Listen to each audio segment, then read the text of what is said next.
He touched me where no man should have dared, and I didn't stop him.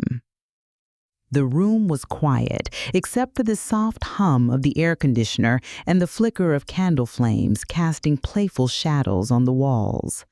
Vanilla and citrus danced in the air, weaving between the low notes of the jazz playlist humming softly in the background.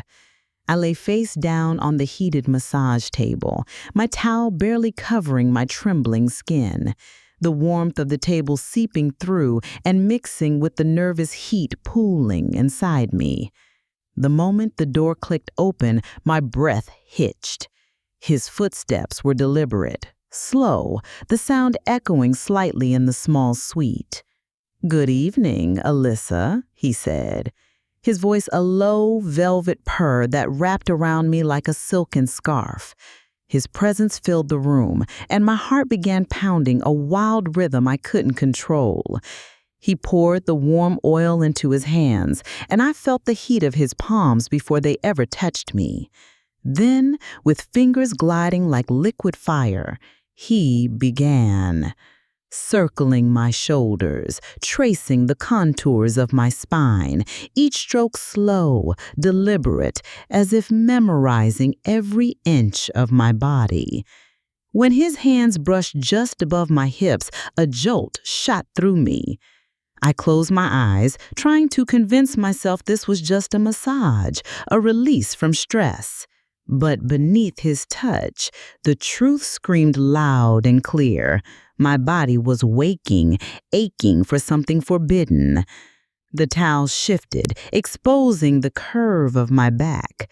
And I knew, deep down, this was no longer about knots or tension. It was about the fire burning beneath my skin, about the hunger that had nothing to do with relaxation. And when he whispered my name, it was no longer a professional greeting. It was a promise, a warning, and I was already lost. That dimpled grin, so innocent, so inviting, was a trap I willingly walked into. After that first touch, every time I saw him, my heart betrayed me. The way his eyes locked onto mine, that subtle smirk playing at the edge of his lips, made the air crackle, made every nerve in my body stand on edge. He knew the power he held, and he wielded it like a master. We met again in that dimly lit spa suite. The vanilla scent was thicker now, richer, almost intoxicating. Candles flickered as if dancing to a private rhythm only we could hear. I wrapped the towel tighter around me, trying to shield the storm brewing inside, but it was useless. I was already undone. He smiled, that grin spreading slowly, like a secret shared between us. "Back so soon?" His voice was a teasing whisper, but beneath it was something darker, something dangerous. I didn't answer. Instead, I let my eyes roam his face, memorizing the lines, the shadows, the way his jaw clenched ever so slightly when he wanted to be serious. His hands moved over me again, lighter this time, testing the waters. Every touch was a promise, every glance a confession. I wanted to tell him to stop, to leave me alone, but I couldn't, because beneath that smile was a promise I couldn't resist, pain and pleasure wrapped in the same breath, and I was already drowning. Behind every locked door, secrets whispered in the silence, secrets begging to be heard. That night, the spa suite wasn't just a room, it was a world apart, a bubble suspended between reality and fantasy. The heavy door clicked shut behind me, sealing us away from the outside world. The soft light flickered, shadows stretching like dark fingers across the walls. Noah's eyes held mine the moment the door latched. It was a silent dare, an invitation to cross the line we both knew shouldn't be crossed. His hands found mine, warm and steady. I trembled, not from cold, but from the electric charge between us. The tension in the room thickened, every breath drawn heavier, every glance a promise of the storm to come. Our lips didn't meet, not yet. But the space between us was charged, electric, alive. I knew then that the real battle wasn't about control. It was about surrender. The candle light flickered, casting shadows that danced like ghosts on the dining room walls. It should have just been a simple dinner, just the two of us. But there was someone else at the table, someone who didn't belong. I caught the way Noah's eyes lingered a little too long on her, his assistant, his secret. The way her laughter spilled too easily, the way her fingers brushed his arm just a little too often. I smiled, but the smile was thin, sharp like a knife hidden behind silk. I could feel the heat rise in my cheeks, the bitter taste of jealousy curling on my tongue. Noah didn't see it. Or maybe he did, and he didn't care. Because that night, it wasn't just dinner on the table, it was betrayal served cold. When desire knocked, will you pretend you didn't hear it? The hallway was silent, the soft hum of the air conditioning the only sound. I thought I was alone. But the wrong door creaked open, a secret invitation I wasn't prepared to accept. Noah stood there, eyes dark with something I couldn't name, lust, regret, promise. His hand reached out, brushing a stray strand of hair from my face, his touch sending a shiver down my spine. "You shouldn't be here," he murmured, voice thick with things left unsaid. But I didn't leave. Instead, I stepped closer, drawn by the pull between us, the dangerous electricity in the air. That night, the lines blurred, and I crossed them willingly. The hallway was narrow, shadows folding into every corner like silent witnesses. Our breaths mingled in the close space between us, electric and uneven. Noah's eyes held a hunger so raw that it stripped away any last shred of caution from me. The warmth of his hand on my waist sent sparks racing through my veins. His lips brushed mine, soft at first, testing the boundaries. Then, with a sudden urgency, the kiss deepened, fierce and claiming. I tasted the smoky edge of his desire, felt the heat radiating from his body as if we were the only two people left in the world. Time slowed. The noise of the spa, the distant music, even my own heartbeat, all faded into the background. In that moment, I was his, lost and found in a kiss that shattered everything I thought I knew. She was supposed to clean the floors, not witness the unraveling of two souls. The sound of footsteps outside the suite made my heart jump. The maid's presence was a threat, a living, breathing reminder that our secret could be exposed with a careless word or glance. I pressed myself into the shadows, holding my breath as she entered. Her eyes flicked briefly toward the door, then away, but something in her gaze told me she knew. There was no turning back now. Every touch, every stolen moment was laced with the risk of discovery. The maid's silence was both comfort and a threat, an unspoken warning that the walls here had ears and they were listening. The rain hammered against the window, a relentless drumbeat mirroring the storm inside me. Wet strands clung to my face, and the cool drops traced paths down my skin.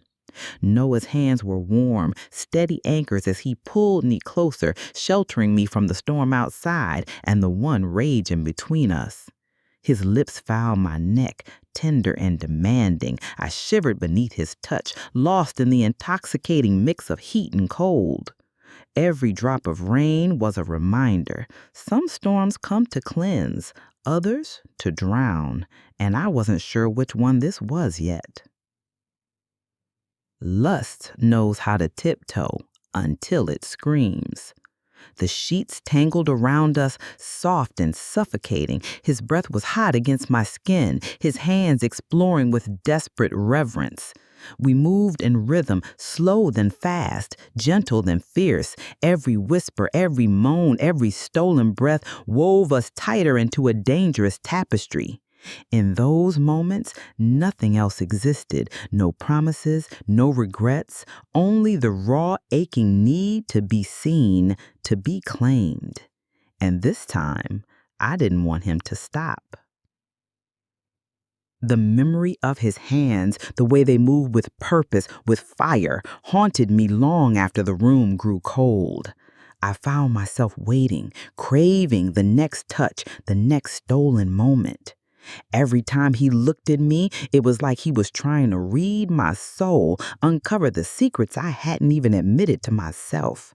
He was danger wrapped in silk, an addiction I couldn't break and wouldn't want to. The night swallowed my secrets, but the darkness couldn't hide the truth trembling on my lips. I whispered to Noah, voice barely audible, "I don't know if I can do this anymore." His hands froze on my skin, the warmth slipping away like a fading flame. But in that silence, his answer was clear.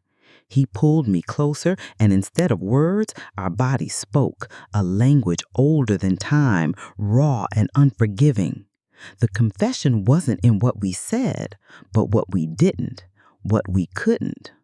Love, lust, obligation, all tangled in the sheets beneath us, blurring the line between salvation and ruin. One night, no names, no rules. Noah's world was a maze of power and privilege, but behind the mask of the billionaire was a man grappling with his own demons and me caught in the crossfire. He looked at me with eyes that both promised heaven and threatened hell. He said, "If we're going to do this," voice low and fierce, "it has to be on my terms." Terms I wasn't sure I wanted, but didn't have the strength to refuse, because every moment with him was a dangerous gamble, and I was all in. Satin whispered beneath us as Noah traced secrets onto my skin with fingertips and kisses. Every touch was an admission, every sigh a revelation. I wanted to believe we could leave the world outside, but secrets don't stay hidden beneath sheets. They crawl into your bones, coloring everything. He held me like a lover, but his eyes told a different story, one of battles fought and battles lost. I was falling harder than I ever intended, deeper than I ever should. She was a ghost hovering at the edges of our story, Noah's son's obsession with the life I lived, the woman I was becoming. Their eyes met across crowded rooms, silent wars waged in glances. I wasn't just fighting for Noah, I was fighting for the future we both wanted, but couldn't reach yet. It was messy, it was complicated, and it was only just beginning. The sound of the zipper hitting the floor was louder than any apology. Regret wrapped itself tight around me as Noah's eyes searched mine for forgiveness I wasn't sure I could give.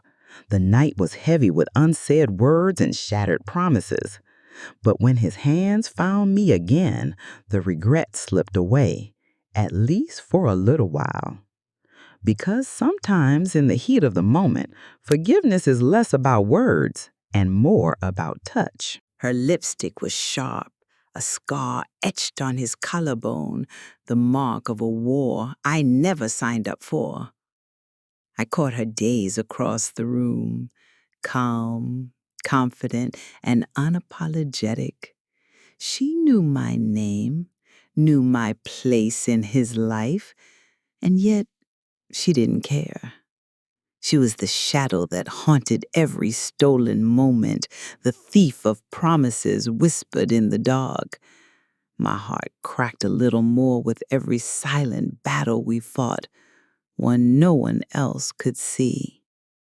The ring was real, but the promise was poison. He slid it onto my finger with a smile that didn't reach his eyes. That night, the world seemed to hold its breath. Everyone saw the perfect engagement, the happy ending. But I knew the truth, the lie wrapped in velvet and diamonds. I was walking into a dream that was already a nightmare. One held my heart, the other held my waist. The tangled mess of love and betrayal tightened like a noose.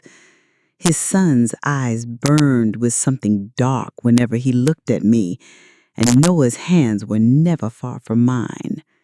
I was caught between two worlds, both dangerous, both irresistible. And I didn't know which one would break me first. We loved, we lied, we bled. The truth spilled out in whispers and accusations. The triangle we tried to ignore became a scar that refused to heal. Every secret, every stolen touch, every whispered apology was another thread unraveling the fragile fabric of our lives. Love wasn't enough, not this time. The lace didn't survive, neither did the vows. In the heat of passion, promises were broken and bodies tangled in messy desire. Wedding plans lay forgotten on the table as we lost ourselves to the chaos of what we shouldn't have had. The night was wild, reckless, and it changed everything. But she still called him Daddy. The secret nestled between us like a ticking bomb. The tiny life growing inside me carried truths neither of us could face.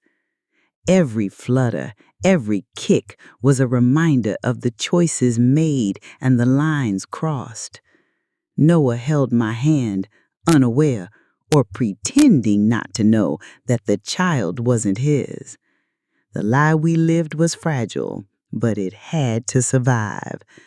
For now. Not because I didn't love him, but because I loved someone else more. The church was silent except for my shaken breath.